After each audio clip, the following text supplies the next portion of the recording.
गोपी, जिस गोपी ने अपना मुख छुपाया ठाकुर जी से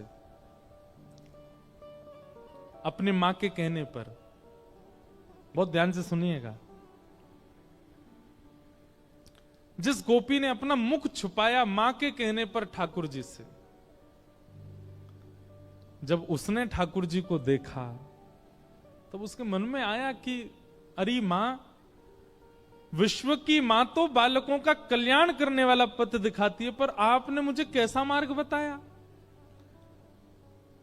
जिस संसार से मुख छुपाना चाहिए था उसको तो दिखाने की आज्ञा दी, और जिनको दिखाना चाहिए था उनसे छुपाने की कह दी। अब तो दिन प्रति बस कृष्ण मन, कृष्ण तन, कृष्ण ही हमारो धन, बस कृष्ण देखें कैसे भी। कल थोड़ी कथा में कह चुका था पहले, समय आया इंद्र पूजा बंद करके सब ब्रजवासी गोवर्धन पूजा करने के लिए गए, और 84 कोस के जितने ब्रजवासी हैं सब इकट्ठे भये। और वहीं इंद्र ने जब कोप करके वर्षा की, 7 बरस के ठाकुर जी ने 7 कोस लंबे चौड़े गिरिराज पर्वत को अपनी बाम हस्त की कन्नी उंगली पर धारण किया। और जैसे ही ठाकुर जी ने गिरिराज जी धारण किए, दूर दूर खड़े हुए लाखों ब्रजवासी सब गिरिराज जी के समीप आ गए, सब भीतर आके खड़े हो गए। सब में आपस में चर्चा चल रही। अब गिरिराज जी 7 कोस लंबे हैं और दूर दूर वाले ने तो ठाकुर जी दिखे ही नहीं रहे हैं। सब बस ये कह रहे हैं, नंद के लाला ने गिरिराज जी उठा लिए, नंद के लाला ने पर्वत उठा लियो, नंद के लाला ने पहाड़ उठा लियो। यही चर्चा जब माधवी के कान में पड़ी तो माधवी बोली, शायद अब तो सबके बीच में ठाकुर जी अब तो दिख ही जाएंगे, क्योंकि जब जब श्याम सुंदर को देखने माधवी जाती, नेत्रों में जल आ जाता, धुंधलापन आ जाता, ठाकुर जी दिखते नहीं, क्योंकि शाप दे दिया ठाकुर जी ने। और ये शाप नहीं है, ये शाप नहीं है, ये विरह है। बंधुओं, हम एक बात निवेदन करें, मीराबाई का चरित्र या तो हम स्पर्श करते नहीं हो, करवा रहे हो तो फिर एक अच्छे से ही सुनियो। इस स्थिति में ना आना पड़े इसकी प्रार्थना कीजिएगा, क्योंकि अब कलिकाल ऐसा बचा नहीं है कि आप इसको सहन कर पाओ।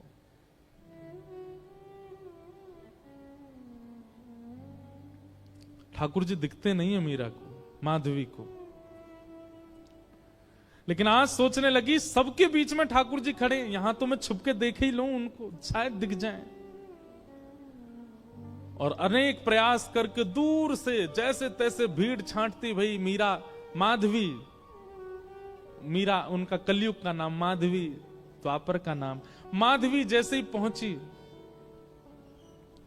त्रिभंग ललित श्याम सुंदर अपने बाम हस्त की कन्नी उंगली के नख पर गिरिराज जी धारण करके खड़े हैं, अपने दाहिने हस्त से मुरली अधर पर रख करके और कोमल उंगलियों से सुंदर बीच बीच में ध्वनि बजा रहे हैं। नंददास जी उसका वर्णन करते हैं, कान्हा कुंवर के कर पल्लव पर मानो गोवर्धन नृत्य करे, ज्यों ज्यों तान उठत मुरली में त्यों त्यों लालन अधर धरे। मेघ मृदंग मृदंग बजा, मेघ मृदंगी मृदंग बजा में, मेघा को जल यों जो झरे। ग्वाल ताल दैनी को गावे, गायन को जो सुर भरे, देत आशीष सकल ब्रज नारी, नंद दास के तिमिर हरे। कान्हा कुंवर के, ठाकुर जी पता कि महाराज जी, अगर ये नंददास जी को पद देखो, इस पद के अनुसार, बहुत ध्यान से सुनना, हमारे श्री गिरधर लाल जी ऐसे खड़े, ऐसे नहीं, ऐसे, उनके ये चारों भुजाएं ऊपर हैं। तब हमें एक वैष्णव ने बताया, बोले ठाकुर जी कैसे कर रहे हैं पता है? सब ब्रजवासी खड़े हैं और श्री गिरिराज जी ठाकुर जी से कह रहे हैं, हे जय जय, मेरा स्वरूप इतना विशाल है कि मैं महाराज में तो आ ना पाऊंगा, लेकिन आपके हस्तकमल और मेरे हस्तकमल मिले ने, ये 7 दिना तक मेरे संग रास ही कर लो।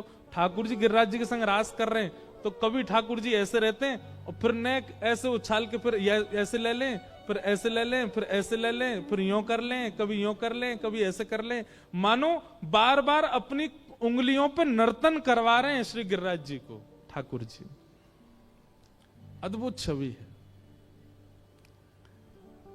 तभी माधवी पहुंची।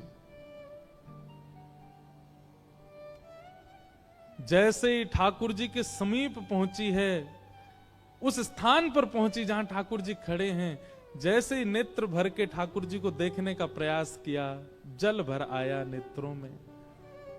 मानो जैसे कोई धुंध आ गई हो, खूब मीड़ रही है अपनी आंखों को, मीड़ मीड़ के लाल कर लिए हैं, लेकिन ठाकुर जी दिख नहीं रहे हैं। आज पीड़ा असहनीय हो गई माधवी की। अर्धरात्रि का समय ठाकुर जी के चरणों से लिपट गई और बोली, मैंने इतना बड़ा अपराध किया कि आप मुझे दिख ही नहीं रहे हो। हे श्याम सुंदर, अब पीड़ा मत दो, अब दिख जाइए, एक क्षण दिख जाइए, आप दिखें और मैं प्राण त्यागूं, बस मुझे और कुछ नहीं चाहिए। ठाकुर जी बोले, माधवी तेने मुझको अपना रूप नहीं दिखायो।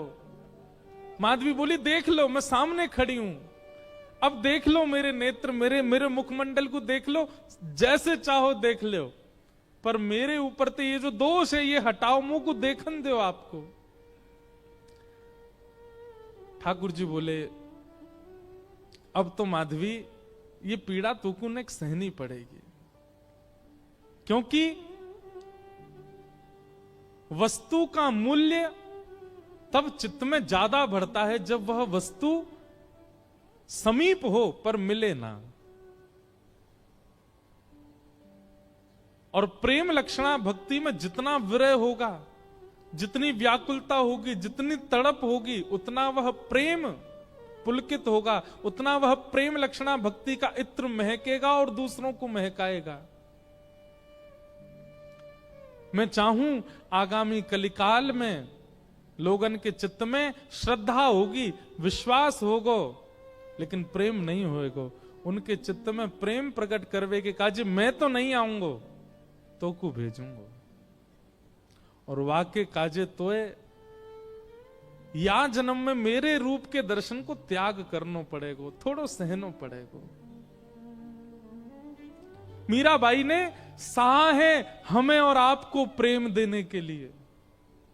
मैं और आप आज जिस प्रेम के मार्ग पर चल रहे हैं, जिस प्रेम की एक बिंदु हमारे ऊपर गिरती है, वह बिंदु के अधिकारी हम मीराबाई की वजह से बने हैं, क्योंकि उन्होंने द्वापर में दर्शन का त्याग किया है। त्याग नहीं, विरह सहा है, वो तड़पी हैं ताकि हमें प्रेम दे सके। माधवी बोली, मुझे बस अवधि बता दीजिए, कम से कम एक अवधि पता होगी तो मैं उस अवधि के सहारे रह लूंगी कि इतना समय लगेगा आपके दर्शन में। एक अवधि बता दो, 10 वर्ष, 50 वर्ष, कितने वर्ष लगेंगे? अवधि सुनकर के तो माधवी गिर पड़ी, रोने लगी। ठाकुर जी बोले, एक युग।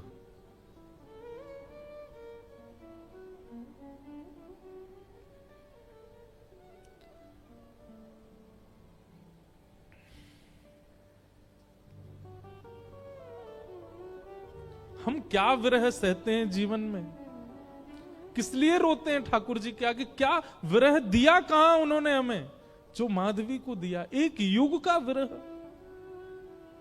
इतना विरह तो किसी गोपी को भी नहीं मिला, इतना विरह तो किसी ब्रजवासी को नहीं मिला जितना विरह माधवी को मिला है। एक युग का विरह।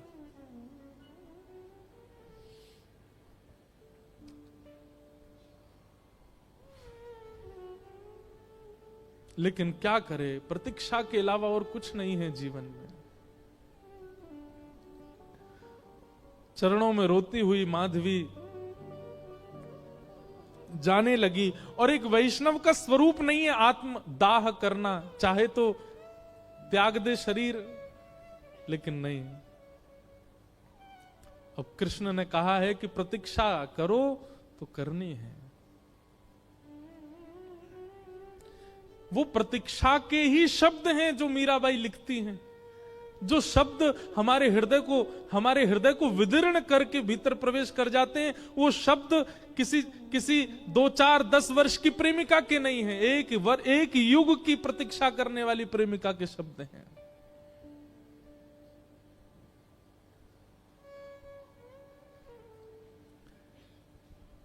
प्रतीक्षा कर रही है और द्वापर युग का विश्राम हुआ, माधवी का पांच भौतिक देह विश्राम हुआ, कलिकाल का प्रारंभ हुआ। और इसी कलिकाल में जैसे गंगा प्रकट होने से पूर्व कहती है कि मुझे धारण करने लायक है कोई पृथ्वी में, तब हिमालय ने अपनी गोद पसारी। ऐसे ही ऐसी प्रेम लक्षणा, ऐसी प्रेम की पराकाष्ठा स्वरूपा वो माधवी, उनको धारण करने वाला कोई वंश है? तब मेड़ता का, राव दूधाजी का परिवार सौभाग्यवंत हुआ और शरद पूर्णिमा के दिन भक्तिमती मीराबाई का प्रादुर्भाव हुआ। वही माधवी कलयुग में मीरा बन करके प्रकट हुई। मीराबाई का वास्तविक नाम मीरा नहीं है, मिहिरा नाम है। जैसे नरसिंह मेहता जी का वास्तविक नाम नृसिंहराम मेहता, ऐसे ही मीराबाई का मूल नाम मिहिरा है। जन्म हुआ राव दूधाजी के कुलीन परिवार में। बाल्यकाल से ही मीराबाई का स्वरूप स्वभाव अन्य बालकों से बिल्कुल भिन्न है। बहुत शांत प्रशांत स्वभाव की हैं। एक चंचल बालक की तरह ऐसी चंचलता, चपलता, चतुरता नहीं है उनके चित्त में। बहुत सरल, छोटी सी बात पर रीझ जाने वाली, मान जाने वाली, प्रसन्न हो जाने वाली मीरा है। राव दूधाजी के घर में मीरा का जन्म होने का कारण यह है, ध्यान से सुनिएगा। एक वैष्णव बालक यदि आपके घर में जन्मेगा, कोई बालक आपका भविष्य में चलकर के वैष्णव होगा, उसके पीछे कारण क्या होगा? राव दूधाजी एक दिन भी बिना हरि चर्चा के व्यतीत नहीं करते। मेड़ता में एक बार को कोई राजा आ जाए, उसके स्वागत सम्मान में कोई कमी हो सकती है, लेकिन मेड़ता में कोई महापुरुष संत आ जाएं, उनके स्वागत के लिए स्वयं राव दूधाजी जाते हैं। और नित्य प्रतिदिन नवीन नवीन संतों का आगमन होता है, अयोध्या से, ब्रजधाम से, द्वारिका से। एक बात कहें बंधुओं, अपने घर के द्वार सबके लिए बंद रखो, पर भगवत भजनानंदी वैष्णवों के लिए कभी नहीं। सदा ऐसा प्रयास करो कि आपके यहां कोई ना कोई आता ही रहे। अगर एक सप्ताह तक कोई ना आवे तो आपके चित्त में चिंता होनी चाहिए कि कोई आया क्यों नहीं। किसी को फोन करके जबरदस्ती टिकट करके बुलाओ, आ जाओ, हमारे घर पर रहो।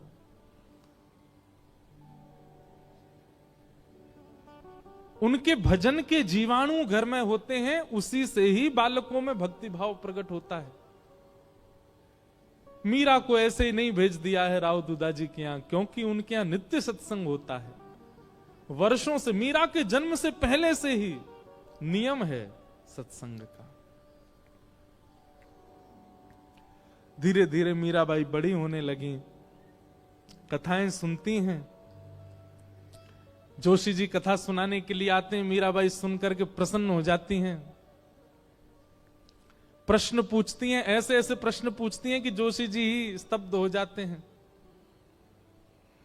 मीराबाई का स्वभाव ऐसा बताया गया कि कोई पूछता कि आप कौन हो, तो मीराबाई अपना परिचय ऐसा नहीं देती कि मेड़ता नरेश महाराज राव दूधाजी की मैं पौत्री हूं, बल्कि अपना परिचय ऐसे देती हैं, परम गौभक्त संत सेवी, परम सत्संगी श्री ठाकुर जी राधा माधव की नित्य लीला, नित्य सेवा में प्रवीण श्री राव दूधाजी की मैं पौत्री हूं। वो कभी ऐसा परिचय नहीं देती हैं कि इतने बड़े राजा घराने की मैं पुत्री। ये गुण भागवत में लिखा है कि परम भागवत कभी भी अपने उच्च कुल, अपनी जात, अपनी आदि आदि के प्रभाव में नहीं रहता। मीराबाई ऐसी।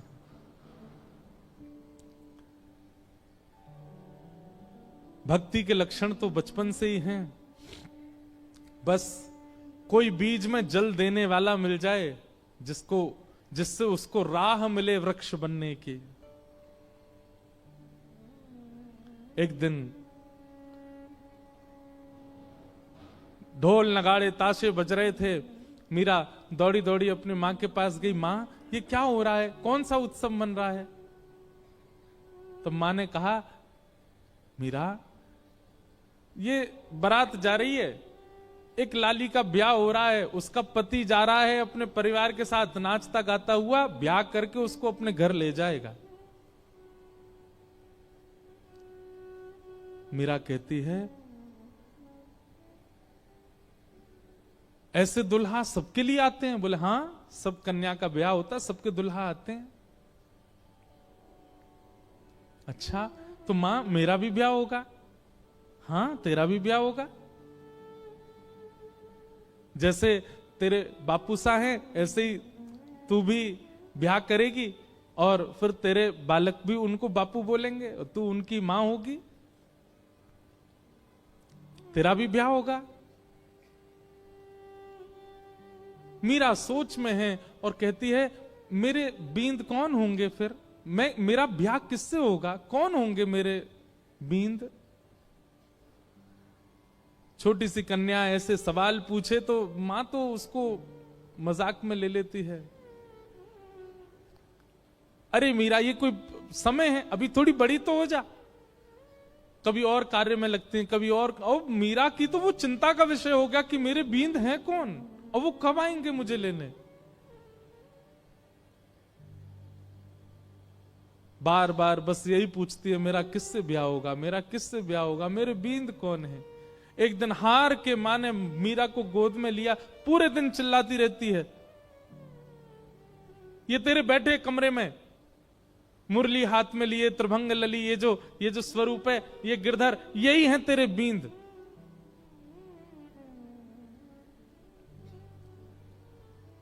स्वरूप देखा ठाकुर जी का और मां ने कह दिया यही है तेरे बींद।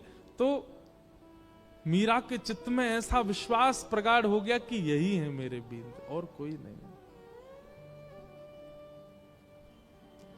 अब तो मीरा की स्थिति ऐसी हो गई, वो कक्ष में जब जाती है तो ठाकुर जी की ओर भी बहुत झुकी हुई नजरों से देखती है।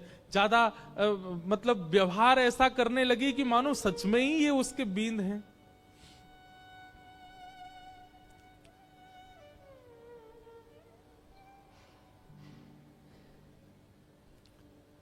संतों से कथा सुनती है और चित्त में ठाकुर जी के प्रति संबंध का प्रगाढ़ विश्वास कर चुकी मीराबाई धीरे धीरे प्रेम लक्षण भक्ति में प्रकट होने लगी।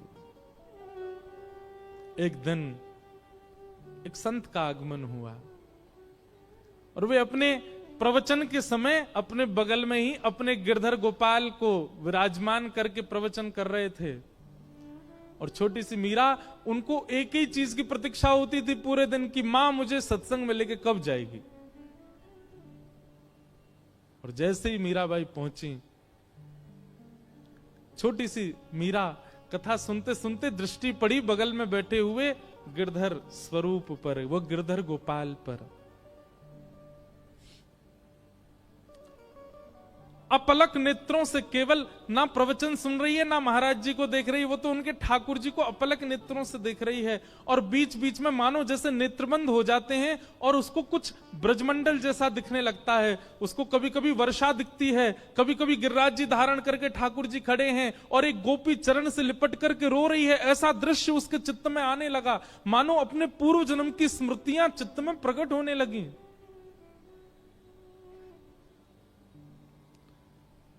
ठाकुर जी ने माधवी से कहा था, एक संत के माध्यम से मैं तेरे पास आऊंगा और मेरी खूब सेवा करना। माधवी को थोड़ी थोड़ी स्मृति आ गई मीरा को, और जैसी स्मृति पूर्ण हुई, कथा विश्राम हुई, नेत्र लाल हैं, अश्रु गिर रहे हैं नेत्रों से, और अपनी मां को पकड़ के कहती है, मां ये कौन है? मां कहती है, ये महात्मा है, कथा सुना रहे हैं, साधु जी हैं। नहीं, ये नहीं, इनके बगल में जो बैठे हैं वो कौन है? ये तो इनके ठाकुर जी हैं। हाँ, तो मेरे बींद ना, आपने कहा था ना मेरे बींद, वही है ना ये? हंस गई मां, अरे मीरा, हाँ वही हैं। तो मेरे बींद आ तो गए मां, अब मेरा ब्याह करा दो। अरे अभी तेरी उम्र नहीं है मीरा, तो मैं बड़ी हो जाऊं तब करा देना, पर तब तक मेरे बींद को घर में ही रख लो, मैं इनको पास में रख लूं अपने। बालपन की वो बातें सबको नहीं भाती हैं। प्रणाम करने के लिए मंच पर जब गई, मीरा के नेत्र सजल। महाराज जी ने पूछ लिया, अरे बिटिया क्यों रोती है? मीरा कहती है, ये मेरे हैं, ये आपके साथ आए हैं, इन्होंने मुझे वचन दिया था ये एक साधु के साथ आएंगे, ये मेरे हैं, आप इनको मुझे दे दीजिए।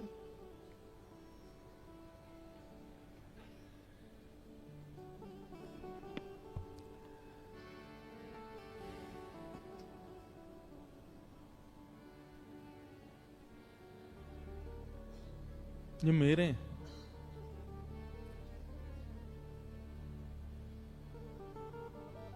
कोई अपने ठाकुर कैसे दे सकता है किसी को?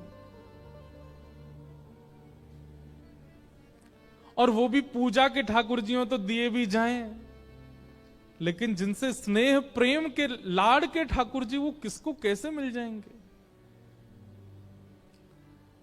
पहले तो छोटी बालिका समझ करके महात्मा हंस गए, लेकिन जब कहने लगी ये तो मेरे हैं, जिद करने लगी, तो महात्मा भी प्रेमी थे, व्याकुल हो गए, अपने ठाकुर जी को हृदय से लगा के तुरंत चले गए वहां से।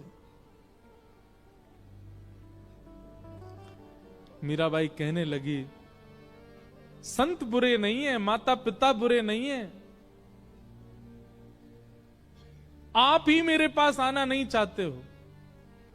अरे और कितनी प्रतीक्षा कराओगे? मैं कब से प्रतीक्षा करती हूं, अब आ तो गए हो एक महात्मा के द्वारा, अब आ क्यों नहीं जाते मेरे पास? मां डांटती है, पिताजी डांटते हैं, सब घर के लोग समझाते हैं, पर मीरा की एक अलग जिद है। एकांत में बैठी रहती है, ना खाती है, ना पीती है, ना खेलती है, बस चिंतन करती है और रोती रहती है।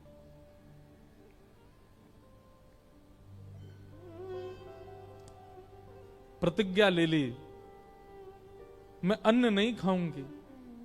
अब मैं प्रयास नहीं करूंगी कि आप आओ मेरे पास, मैं प्रयास नहीं करूंगी कि मैं आपको लाऊं, आपको खुद आना पड़ेगा, मेरी प्रतीक्षा बहुत हो चुकी है।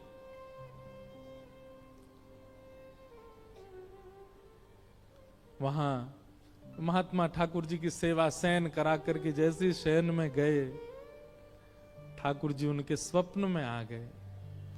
और स्वप्न में आकर के बोले, बाबा आपने मेरी खूब सेवा करी, खूब मेरे 56 भोग लगाए, खूब मुझको लाड़ प्यार कियो, खूब मुझको डुलायो, इतनो भाव से मेरी सेवा करी बाबा, पर अब आपकी सेवा पूरी है गई।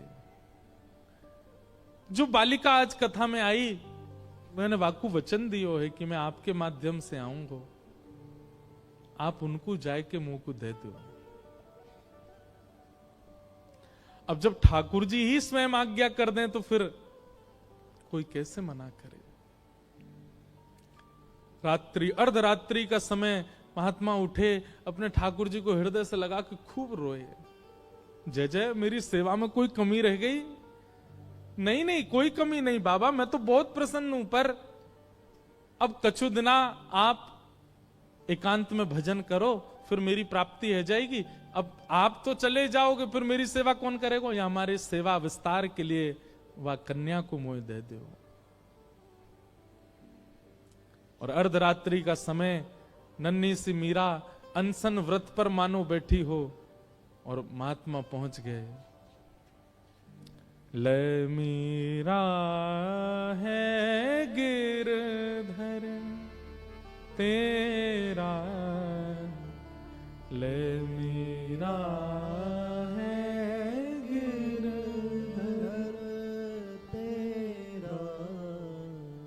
अपने ठाकुर जी को लेकर के गए।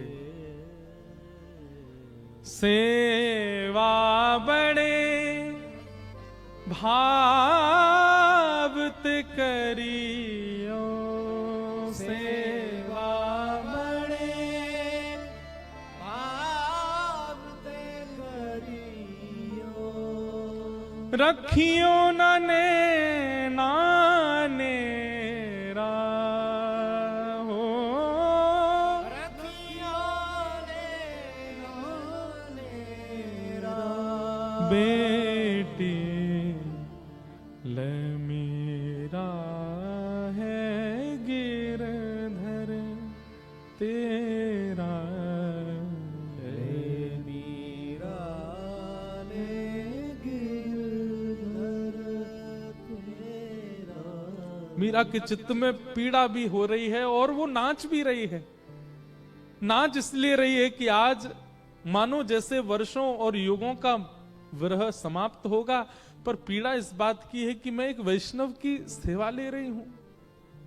उन महात्मा के नेत्रों के आंसू मीरा को बहुत, ये एक वैष्णव का स्वरूप हो जाता है। वो स्वयं पीड़ा में रहना मंजूर रखता है, पर अन्य किसी वैष्णव की पीड़ा देख नहीं पाता।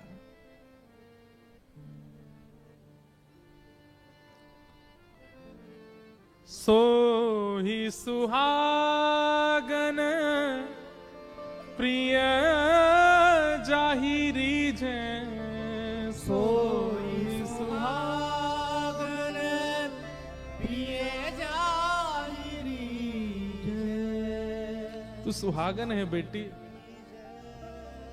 ये पहले मुझसे रीझे थे, मेरे पास आए, लेकिन अब ये तो से रीझ गए हैं। मैं अपनी तरफ से नहीं दे रहा हूं, ठाकुर जी ने आके मुझे आज्ञा दी है कि वो तोते सेवा कराना चाहें।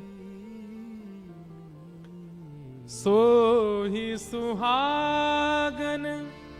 बंधुओं, इस पंक्ति को नित्य गाया कीजिए। अपने ठाकुर जी को देखते हैं जब मंदिर में विराजमान, आप कितने सौभाग्यशाली हो, ठाकुर जी आपसे सेवा करा रहे हैं।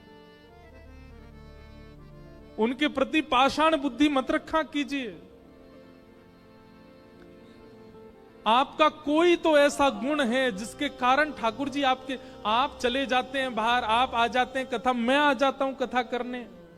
हमारे ठाकुर जी कक्ष में बैठे रहेंगे, खड़े रहेंगे, जैसे सुलाओगे सो जाएंगे, जहां बैठाओगे बैठ जाएंगे, जो खिलाओगे पालेंगे। अपनी कोई इच्छा, इतनी अपने जिनको हम अपना कहते हैं, पत्नी बच्चे, वे भी लड़ लेते हैं कि हमें ये चाहिए, पर हमारे ठाकुर जी को भी नहीं लड़ते। आप पीली पोशाक पहना दो राजी, आप लाल पोशाक पहना दो राजी, आप दाल चावल खिला दो राजी, आप कड़ी चावल पवा दो राजी, कुछ नहीं दूध का भोग लगा दो राजी।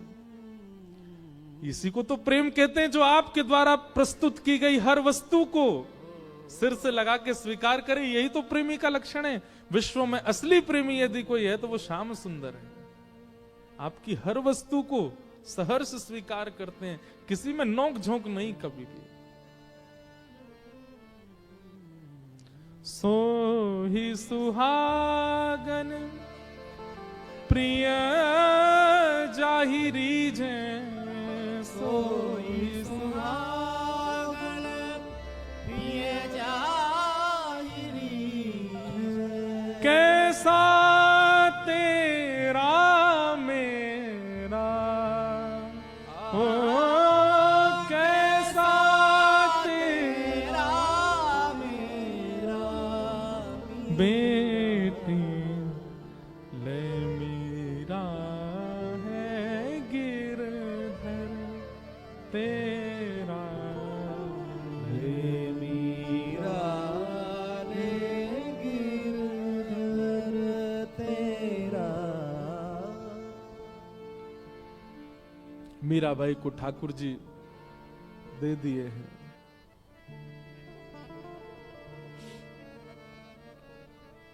चले गए महात्मा। ये ठाकुर जी का नियम है बंधुओं। एक को संयोग देते हैं तो जिसको संयोग दे रहे हैं मानो किसी को वियोग देके आए, और जिसको संयोग दिया है वो तैयार रहे, एक दिन वियोग मिलेगा।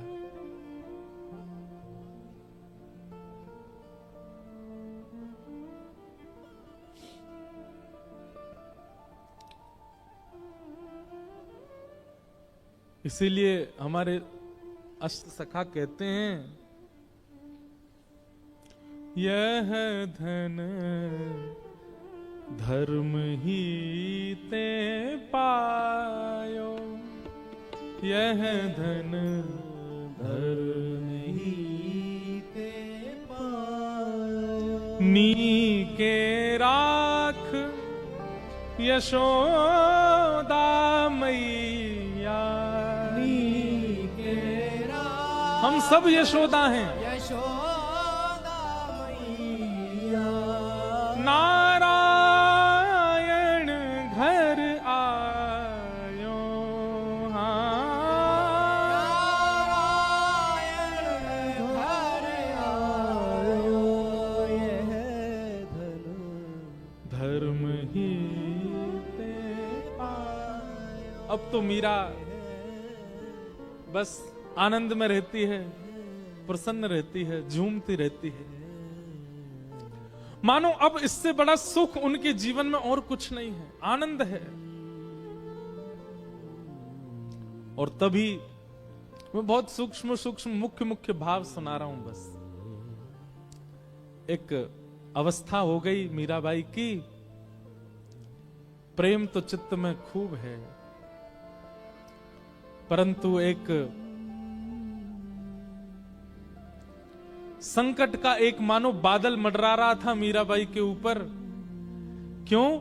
अब मां, पिता, घर के सब बड़े सदस्य और राव दूदाजी तो पधार चुके हैं। मीरा बहुत रोई जब दादाजी गए, क्योंकि वही थे जो भक्ति मार्ग में लेके आए मीरा को। संकट इस बात का है कि अब सब चर्चा करते हैं कि मीरा का ब्याह करो। एक दिन मीरा अपनी मां से लड़ने लगी, मां आप मेरा किससे ब्याह कर रही हैं?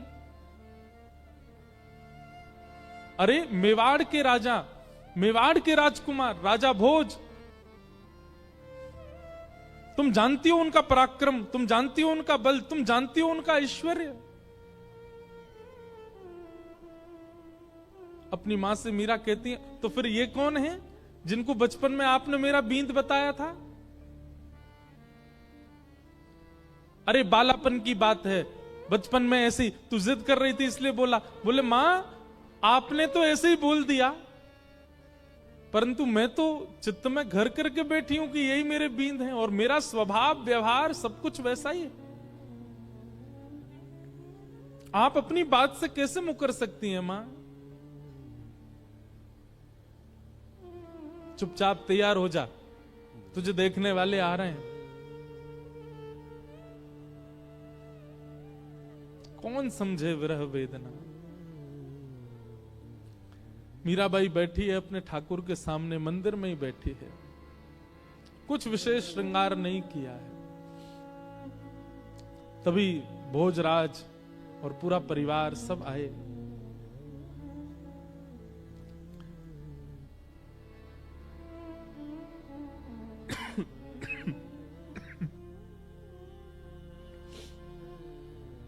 इच्छा प्रकट की कि एकांत में मीरा से बात करना चाहते हैं। मीराबाई बोली, मेरे लिए तो एकांत मेरे ठाकुर जी का स्थान है, जो बात करनी यहीं बैठ के कर लो।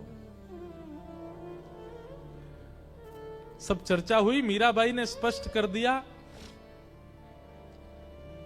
एक पत्नी जो धर्म का निर्वहन करती है, अगर वो अपेक्षा आप मुझसे रखते हैं और मुझसे ब्याह करना चाहते हैं, तो मैं पहले ही आपको स्पष्ट कर दूं कि मैं उन सब धर्म के निर्वहन में बिल्कुल अपूर्ण हूं, मैं नहीं कर पाऊंगी।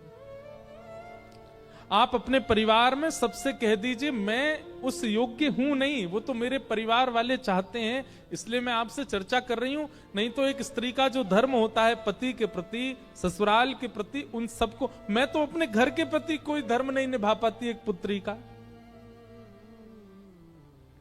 इसलिए मैं आपसे पहले ही स्पष्ट कर देती हूं कि एक पत्नी का धर्म मैं नहीं निभा पाऊंगी। भोजराज का उत्तर सुनने लायक है। बंधुओं, मीराबाई का जिनसे ब्याह हुआ वो अत्यंत कुलीन भाव के हैं।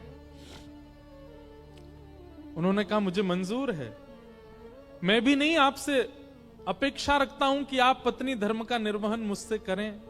आपकी सुबह से अभी तक की गतिविधियां देख करके, आपके विचार भाव और आपके हृदय की स्थिति देख करके मैं जान चुका हूं कि आप सामान्य धर्म में नहीं हैं।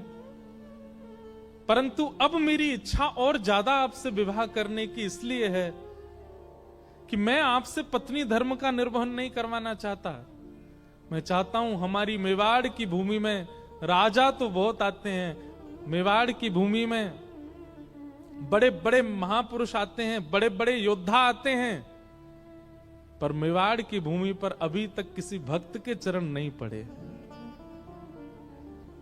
यदि आप मुझसे विवाह करें और हमारी मेवाड़ की भूमि को अपने चरणों से और श्री गिरधर लाल जी के स्थापन से पवित्र कर दें, तो ये हमारे लिए बड़े सौभाग्य की बात होगी। मैं इस चर्चा को गुप्त रखूंगा, किसी के सन्मुख नहीं कहूंगा।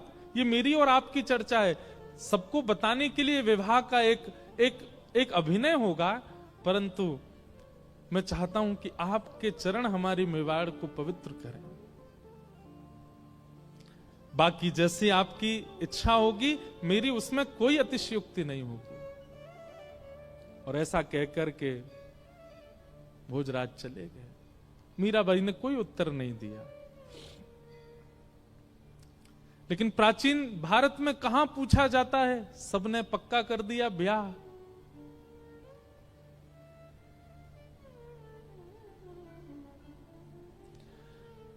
मीराबाई एक संत से जाके कहती है कि कभी अगर हृदय में बहुत वेदना होती हो और अपने प्रियतम को बतानी हो तो उसके लिए कोई उपाय है?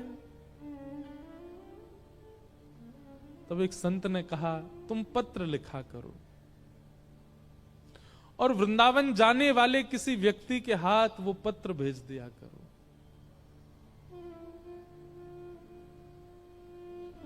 बहुत प्यारा पद है मीराबाई का। मीराबाई आज पत्र लिखने के लिए बैठी है और पूरे कक्ष में केवल खाली पत्र पड़े हैं, लिख नहीं पा रही है। बार बार एक एक पन्ना फाड़ती है, फिर कुछ लिखती है और लिख करके फिर उसको फेंक देती, फिर दोबारा लिखती है, फिर फेंक देती, फिर लिखती है। किसी ने आकर के कहा, मीरा ये क्या करती है तू, इतने पत्र पड़े, ये सब क्या है?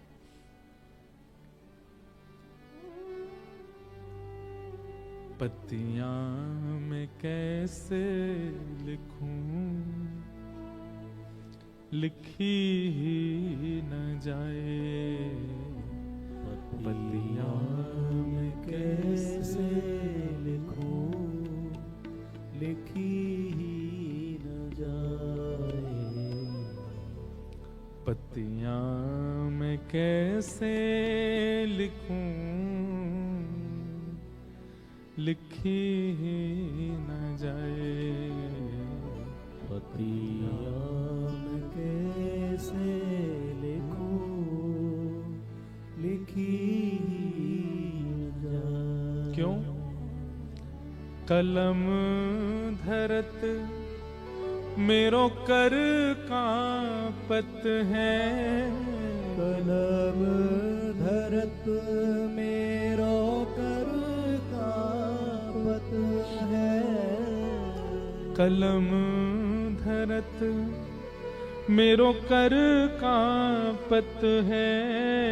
कलम धरत मेरो कर कांपत है। मीराबाई कहती है, मैं लिखने के लिए बैठती हूं, पहले तो शब्द याद नहीं आते और जैसे तैसे अपनी स्थिति। बंधुओं, एक बात याद रखिएगा, विरह की स्थिति शब्द बयां नहीं कर सकते।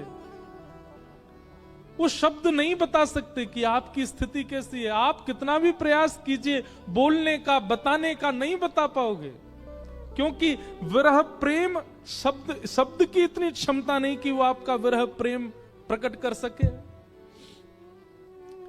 लेकिन मीराबाई कहती है, जैसे तैसे मैं लिखने का प्रयास भी करती हूं। कलम धरत मेरो कर कांपत पत है, कलम धरत मेरो कर का पत है। नैन रहे हैं झराए, हो नैन रहे झराए। और जैसे तैसे लिख भी देती हूं तो इतने नेत्रों से अश्रु गिरते हैं कि जो लिखा सब बह जाता है। पतियां में कैसे लिखूं, लिखी ही न जाए। पतियां में कैसे लिखूं, लिखी पतियां में कैसे लिखूं, लिखी ही न जाए। पतिया में कैसे लिखूं, लिखी न जाए।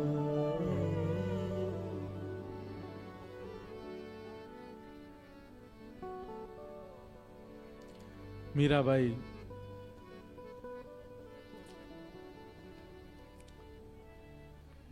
बस स्मरण करती हैं, वृंदावन की दिशा की ओर देखती रहती हैं। अभी भी विरह समाप्त नहीं हुआ है। घड़ी आई विवाह की,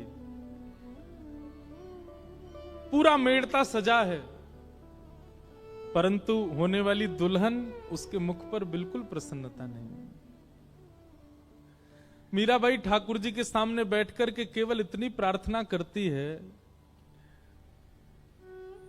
मैं देह और आत्मा को अलग मानती हूं, मैं जानती हूं देह की क्रिया आप स्वीकार नहीं करते। देह भले ही कोई और वर्ण करके ले जाए, कम से कम आत्मा आपकी है, ये स्वीकार करके मुझे कैसे भी बता दीजिए कि आपने मुझे स्वीकार कर लिया, मुझे और कुछ नहीं चाहिए। अन्य से देह का विवाह हो, उससे पहले पहले आत्मा का आपसे विवाह हो जाए। हे ठाकुर जी, मैं और कुछ नहीं मांगती आपसे।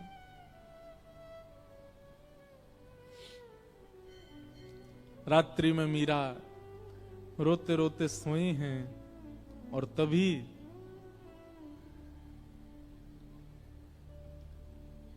स्वप्न में श्री ठाकुर जी पधारे और मीराबाई के साथ स्वप्न में ही विवाह संपन्न हो गया। ठाकुर जी ने विवाह किया। प्रातः काल का समय, पूरे घर में शादी की तैयारियां चल रही हैं। मां दौड़ी दौड़ी मीराबाई के कक्ष में गई, अभी तक मीरा उठी नहीं है। जैसे ही भवन में प्रवेश करके भीतर देखा, एक नवीन शादी का जोड़ा पहने हैं, हाथों में मेहंदी रची हुई है, मांग में सिंदूर भरा है, गले में सुंदर ऐसा अद्भुत मंगलसूत्र पहन रखा है, यहां तक केवल चूड़ियों से अलंकृत हाथ हैं। अद्भुत श्रृंगार और प्रसन्न मुद्रा में मीरा सोई है। मीराबाई के विवाह के लिए जो पोशाक मंगाई गई है वो तो दूर रखी है, ये एक नवीन पोशाक, और ऐसी पोशाक की मेड़ताओं ने भी कभी नहीं देखी होगी। मां ने तुरंत मीराबाई को उठाया, उठा करके पूछा, मीरा जल्दी उठ, ये सब क्या करके बैठी है? तेरे मांग में सिंदूर, गले में मंगलसूत्र, हाथ रचे हुए, ये इतने सुंदर तूने जोड़ा, ये क्या करके आई है? कहां से लेके आई है सब?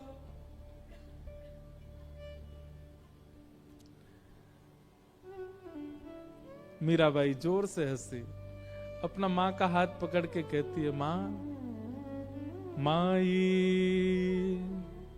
सपनानु वरना दीनानाथ, दीनानाथ,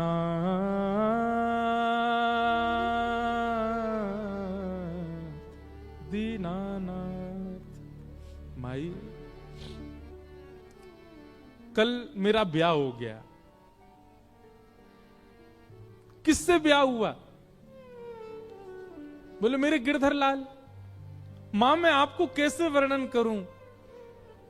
आप जो व्यवस्थाएं कर रहे हैं ना, ये सब फीकी हैं उस व्यवस्था के आगे।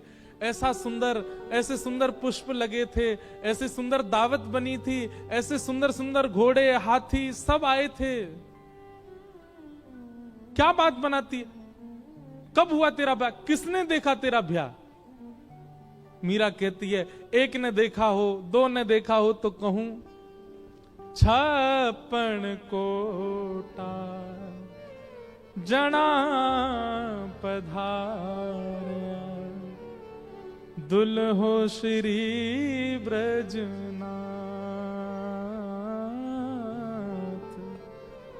दुल्हो श्री ब्रजनाथ।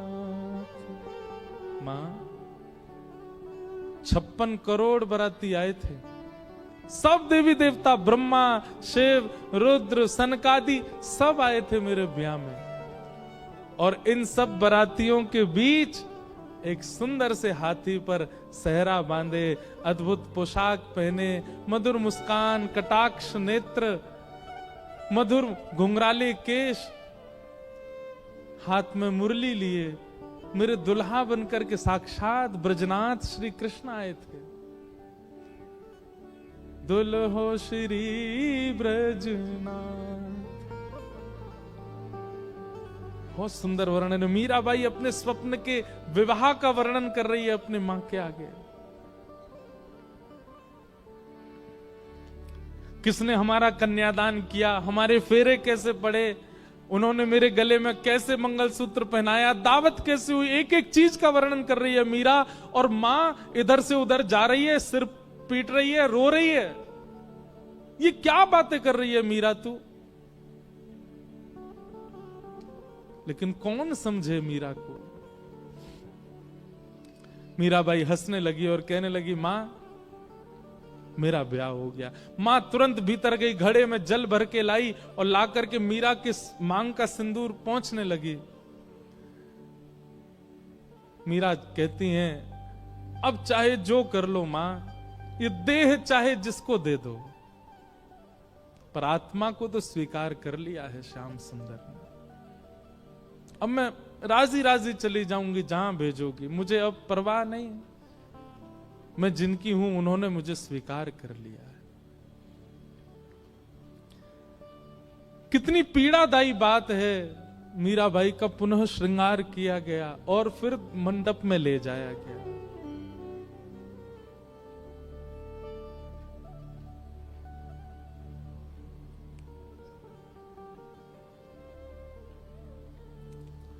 रो तो रही हैं, लेकिन किसको समझाएं, कोई समझ नहीं रहा है।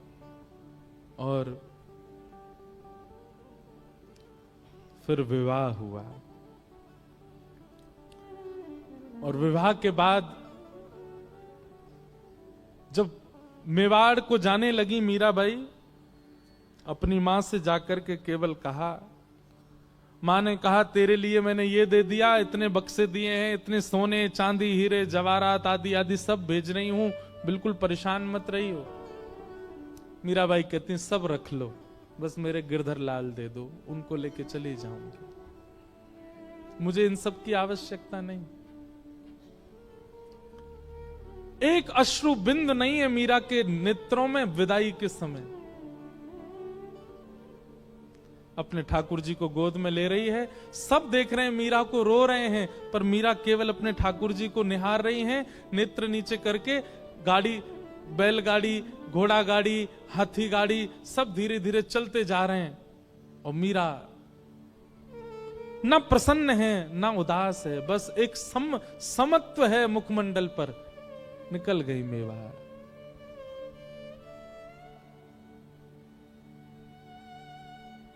मीरा का प्रेम कौन कह सकता है? इस तुच्छ मुख से कितना कहें उनका प्रेम। केवल त्याग है पूरे जीवन में और कुछ नहीं। आ गई, विवाह हो गया। विवाह के बाद उनके पति अनुकूल थे, उनकी पूजा में कभी विक्षेप नहीं होने देते थे। लेकिन ठाकुर जी की पता नहीं कैसी लीला है कि जो अनुकूल होता है भक्ति में उसको दूर कर देते हैं। और एक दिन आगरा के युद्ध में पूरे परिवार में केवल मीरा का संग देने वाले उनके पति, उनको इतने बाण लगे कि वे मरणासन अवस्था में आ गए। मरणासन अवस्था में जब लाया गया, वैद्य ने लेप करके उनको जब कक्ष में लिटाया, मीरा दूर खड़ी खड़ी देख रही है और एक मित्र के भांति दोनों चर्चा करते हैं, लेकिन भोजराज मीरा के प्रति गुरु का भाव रखते हैं। भोजराज कहते हैं, मैंने आपका स्पर्श कन्यादान के समय किया था, आपके हस्त कमल का, परंतु अब मुझे लगता है मेरा अंत समीप है, उससे पूर्व में एक बार आपका स्पर्श करना चाहता हूं। मीराबाई कुछ नहीं बोली। तो भोजराज कहते हैं, मैं एक बार केवल आपके श्री चरणों का स्पर्श करना चाहता हूं।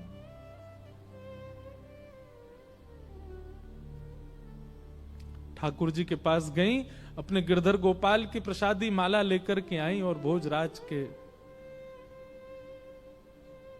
गले में पहनाई और अपना हस्त कमल उनके शीश पर फेरती हैं मीरा। ऐसा कहते हैं, मैंने पढ़ा है कि वैसे तो मीरा श्रृंगार करती नहीं थी, पर जिस दिन भोजराज जी की ये स्थिति थी, उस दिन कोई उत्सव मीराबाई ने किया था और उस दिन 16 श्रृंगार किए थे मीराबाई ने। और उस श्रृंगार के रूप में मीराबाई को देखते देखते देखते मानो जैसे उनके पति को साक्षात युगल ही एक रूप में हो, ऐसा दिखने लगा। और उनके पति अपने प्राण त्याग देते हैं।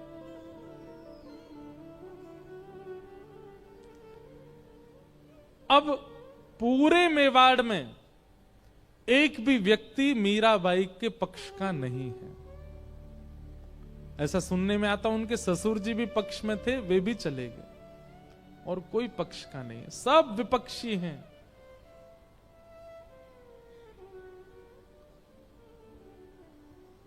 खूब यातनाएं देते हैं, प्रताड़ना करते हैं, उपहास करते हैं, पर मीराबाई को इससे कोई फर्क नहीं पड़ता।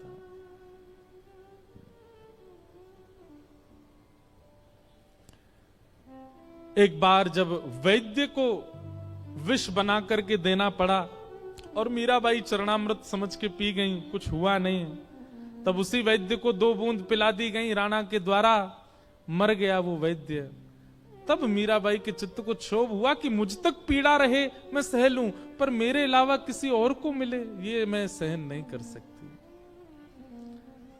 गोस्वामी तुलसीदास जी को पत्र लिख करके मीराबाई ने अब पूछा, क्या करूं? तब गोस्वामी जी ने आज्ञा की कि अब ऐसों का त्याग करो जो हरि विमुख है। और मीराबाई मेवाड़ से अभी वृंदावन नहीं गई, मेड़ता गई, और फिर मेड़ता से वृंदावन मीराबाई बहुत विलंब से गए, क्योंकि वृंदावन उनके रोम रोम में बसता है, वृंदावन उनके हृदय में बसता है, वृंदावन उनके चित्त में बसता है। आगे लीला में मीराबाई वृंदावन गई और फिर वृंदावन में कैसे उनको निकुंज का, रास का दर्शन हुआ, वो सब लीला हम सुनेंगे। आइए मीराबाई के इस सुंदर भाव को यहीं विश्राम देते हैं और फिर आगे का प्रसंग हम सुनेंगे। गिरधर जन्म मरण रासाते, गिरधर जन्म मरण रासाते, गिरधर जन्म मरण रासाते। मीराबाई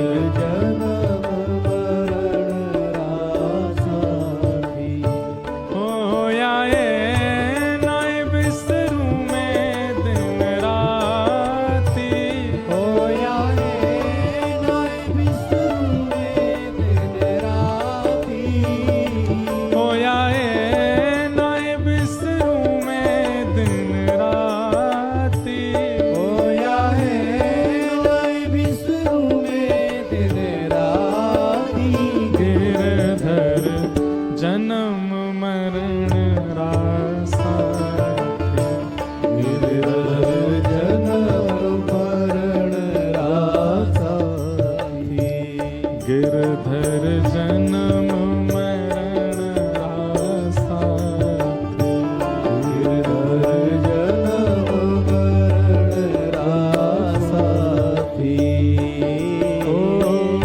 पल पल पिय को रूप निहारूं निरख निरख सुख पाती। पल पल पिए को रूप निहारो निरख निरख सुख पाती। पल पल पिय को रूप निहारूं निरख निरख सुख पाती।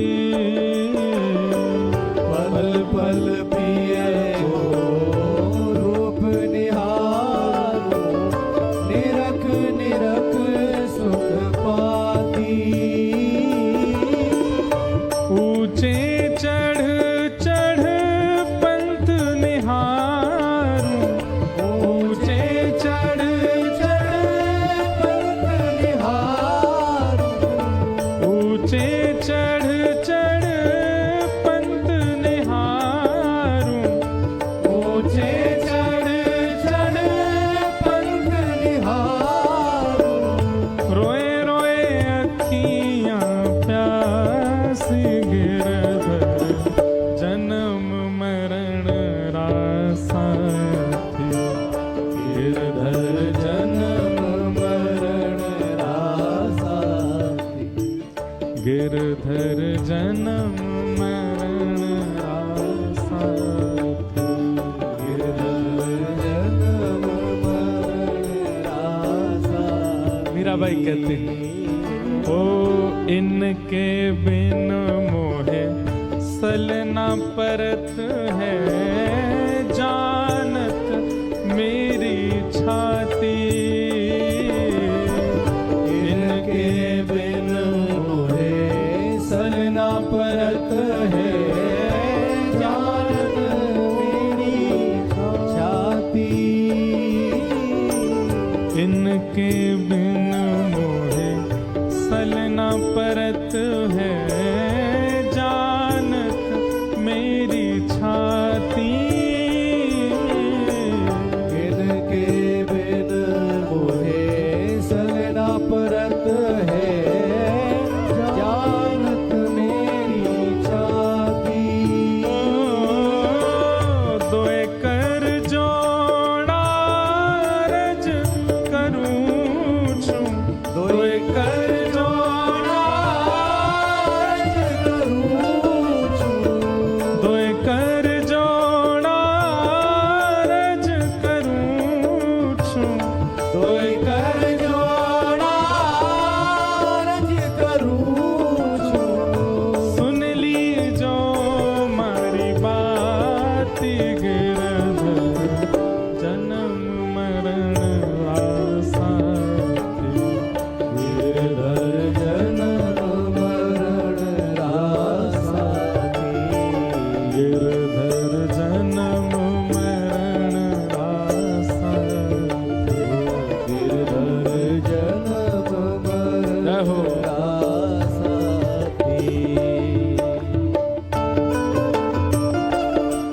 श्री गिरधरलाल प्यारे की जय हो।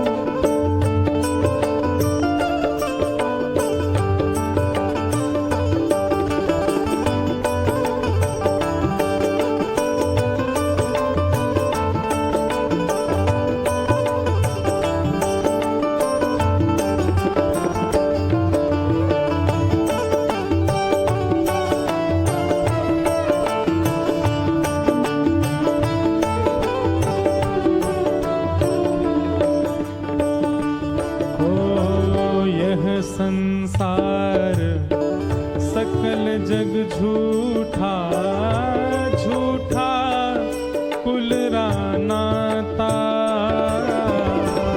ये संसार सकल जग झूठा झूठा कुल रानाता। यह संसार सकल जग झूठा झूठा झूठा कुलराना ता ये संसार सकल जग झूठा झूठा कुलरान्याता मीरा के प्रभु गिरधर नागर मीरा के प्रभु गिरधर नागर मीरा के प्रभु नटवर नागर मीरा के प्रभु नटवर नागर हरि चरणा चितराची गिरधर जन्म मरण रासा गिरधर जन्म मरण रासा थी ओ मीरा के प्रभु गिरधर नागर मीरा के प्रभु गिरधर नागर मीरा के प्रभु नटवर नागर मीरा के प्रभु नटवर नागर हरि चरणा चितराच गिरधर जन्म मरण रासा गिरधर जन्म मरण रासा गिरधर जन्म मरण रासा गिरधर जन्म मरण रासा गिरधर जन्म मरण रासा गिरधर जन्म मरण रासा गिरधर जन्म मरण रासा गिरधर जन्म मरण